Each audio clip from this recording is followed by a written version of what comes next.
Japan, Britain, Italy द्वारा संयुक्त रूप से विकसित 6वीं पीढ़ी का लड़ाकू विमान GCAP हाल ही में प्रकट की गई आकृति से एक चौंकाने वाला तथ्य सामने आया है।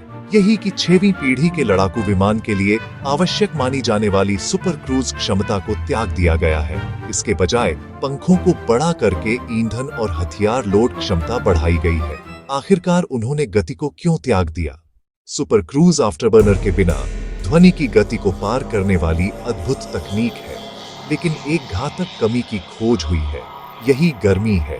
उच्च गति उड़ान के दौरान वाहन घर्षण से उत्पन्न होने वाली भारी गर्मी को स्ट्रैटोस्फीयर में इंफ्रारेड डिटेक्टर द्वारा बहुत आसानी से पकड़ा जा सकता है। स्टेल्थ विमान गति बढ़ाने पर उल्टे दुश्मन को पकड़े जाने की स्थिति हो जाती है। इसलिए ब्रिटेन और जापान ने रणनीति बदल दी है।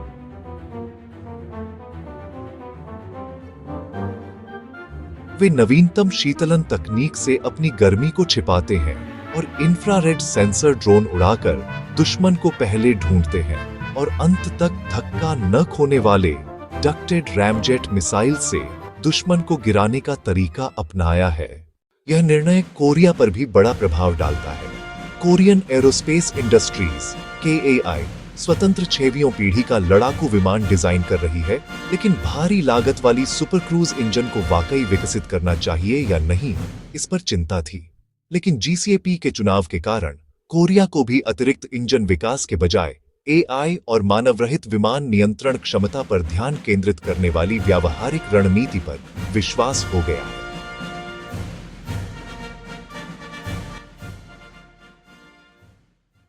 भविष्य की हवाई लड़ाई का ट्रेंड बदल रहा है।